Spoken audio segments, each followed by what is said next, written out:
Hello everyone, welcome to Whiskey Wednesday. Another American whiskey, and those of you that are screaming at me through the camera, it is a wheated bourbon, but it's not Maker's Mark or some unobtainable bottle of William LaRue Weller. Even though I love both of them, it's nice to see some affordable, well, Maker's Mark is affordable in all fashions, but it's nice to see a wheated bourbon, which is a bit different and is affordable. This is Woodford wheated bourbon. I'll stop saying wheated now. This is batch 002, it's 45.2%, which is technically the American strength for the standard bourbon. That comes into the UK at 43.2.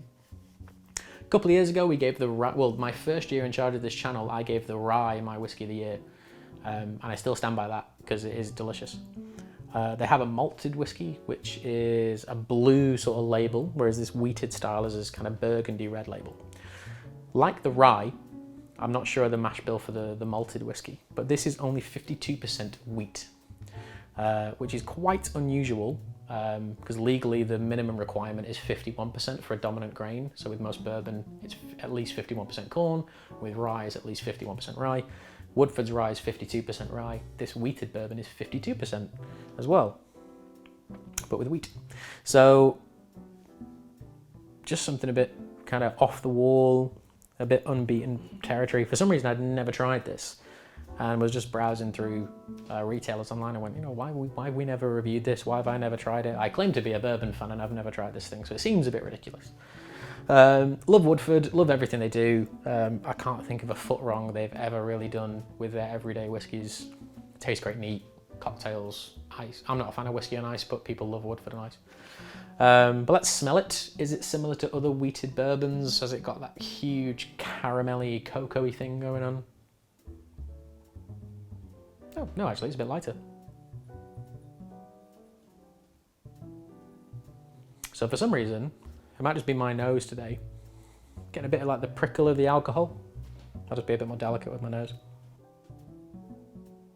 Okay, so in terms of the smells, we've got classic things like vanilla and caramel and all that stuff. But my pretentious tasting note of the week, because I only got to try one the other day and it was grated onto a coffee. And I was like, that's different, I'll try a tonka bean, whatever. It smells a bit like tonka bean, which is like, it's this really strange looking bean and it's got like a kind of crackly black exterior. It's very thin skin, like a peanut. But it smells like vanilla and cinnamon and allspice and these kind of lovely, comfortable winter things. That's got this in bucket loads. The chocolate's there, like a milk chocolate, crumbly, kind of delicious chocolate. And then the wheat is providing, ironically, almost like a barley sugar note. There is a percentage of malted barley in this whiskey. I cannot remember how much. It's probably less than 12%, I would imagine, because the other majority is corn. But there is this kind of really soft barley sugar, almost leaning into like a grapefruity sort of note in the background, a very tart, sour fruit in the back.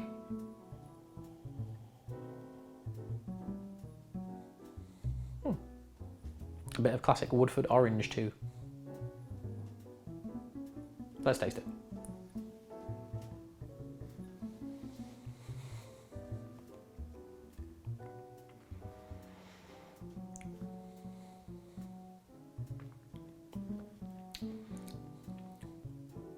Okay.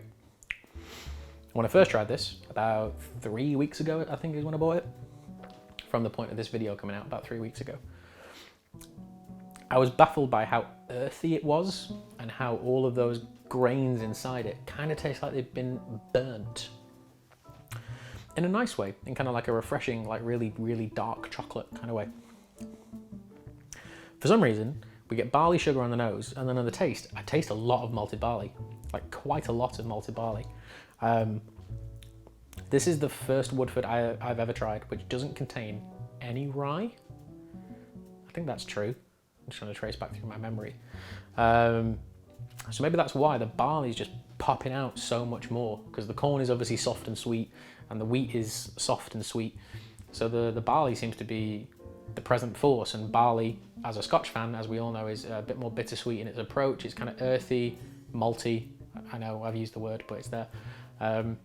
biscuity in its quality. So the barley really kicks through.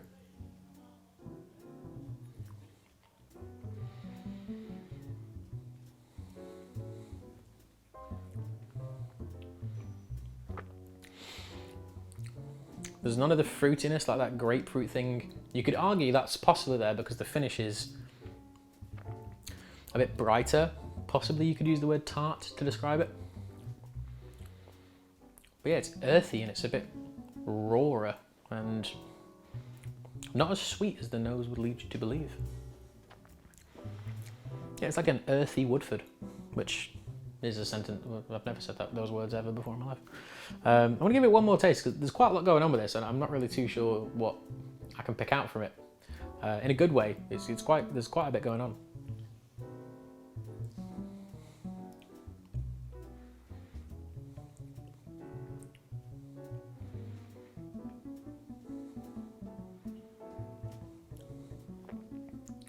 Okay, let's put the malted barley thing to one side because we've talked about that a lot. Put this glass down. The initial arrival is very kind of burnt caramel, like burnt brown sugar, burnt caramel, let's just leave it at that. There's a tobacco-y note to it. I've mentioned this before, but my dad used to smoke roll-ups and he used to use Golden Virginia rolling tobacco. And it's a very specific smell. I've never smoked that tobacco ever in my life, but the smell is kind of in my senses and it's reminding me quite a bit of that. The orange is not there, like it is very subtly on the nose. The sweetness, like we had with the Daddy Rack like last week, it's kind of nutty and earthy. There's a licorice note, aniseed, that kind of thing, star anise. There's a lot going on for a 30. I think I paid £32, maybe 35. I can't remember. But it's a bourbon that isn't overly sweet to taste, which is a nice change, and has quite a lot going on. And it tasted very burnt and caramelized on the first couple of glasses. Now it's here and it's got the same thing, but it's becoming more balanced and a bit more held back.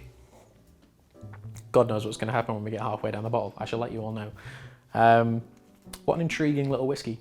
Really is intriguing. I feel like this is going to offer me quite a challenge going forward.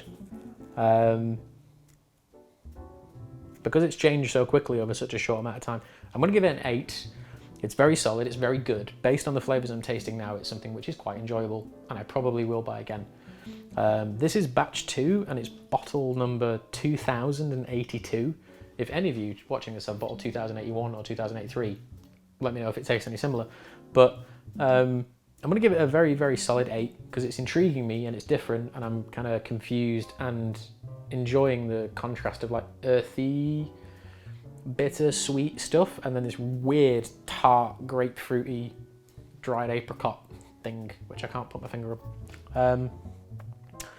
Yeah, a delicious surprise, as you can tell by my reactions. I really kind of wasn't expecting much of that flavour. So that's an 8, the Woodford Reserve Wheated Bourbon. Let me know if you've tried it. Similar experiences, very different experiences. Did anyone try batch 1? I didn't, let me know. Probably will try and do like a Woodford vertical thing soon with the bourbon, the rye, the wheat and the malt, because they don't cost a lot of money and it'd be quite fun to do. See if we can get someone from Woodford involved with that. I'll put some feelers out and see what we can do.